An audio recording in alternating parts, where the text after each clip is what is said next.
Baka sa mukha ng Mike Chris ang pag-aalinlangan na mai-vlog muli ang kanilang tandem. Bago ang lahat, magandang araw mga kalingap, may napuna ang ating mga kababayan sa ating nausubaybayang bagong vlog ng Mike Chris. Sa pagbabalik nila, tila ba hindi na ito masyadong tulad sa mga nakaraang vlog nila. Hindi magkakaila na magkukusa itong sumangayon na magpakita ng kanilang totoong pakiramdam sa pagsasama uli ng Mike Chris. At hindi mapagkaila na hindi pa rin natitigil ang di umano'y mga isyu na ating nababalitaan sa iba at pilit na gumagawa ng ikakasira nila sa mga tao. Walang patutunguhan ang hinaharap sa ngayon ng Mike Chris. Maaring makaaapekto ito sa kanilang mental health at umabot sa depression.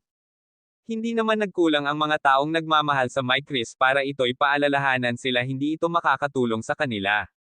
Maging malakas at huwag magpaniwala sa mga naririnig nilang hindi makakabuti. Ang Mike Chris ay nagpapatuloy pa rin, hindi pinapansin ang mga salita at isinasoalang bahala na lamang ito. Totoo naman dahil mismo sarili nila ang makakatulong kung paano pasanin ang kanilang nakakaharap na problema. Hindi man madali pero kinakayang lampasan ng Mike Chris. Kahit na sa ngayong pagbabalik sa vlog ng Mike Chris, di maiiwasan na mapunan na naman ang kanilang tandem at mapag-usapan ang kanilang kinikilos dito. Isa sa iniiwasan rin ng kalingap na maisyo ang kanilang mga nasasakupan.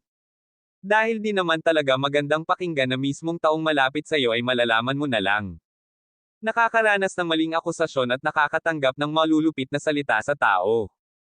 Kaya siguro isa sa mga dahilan nila kung bakit iwas ng e-vlog ang mga magtandem sa kalingap. Walang katapusan ang mga usapin na ito, marahil simula pa lamang hindi mawawala ang ganitong senaryo lalo na kapag nagiging sikat na ang tao sa social media, maghahalungkat at manghahalungkat talaga ito laban sayo, kung intensyon talaga nito ay ang sirain ang naging napunder, sa halip na magpakalugmok ang Mike Chris, kahit papano sinubukan muli nila magpalabas ng serye, at hinarap ang mga tao, para ipaalam na walang katuturan ang sinasabi tungkol sa kanila. Maraming salamat, pakisuportahan po ang aking channel at sa lahat ng bumubuo ng kalingap.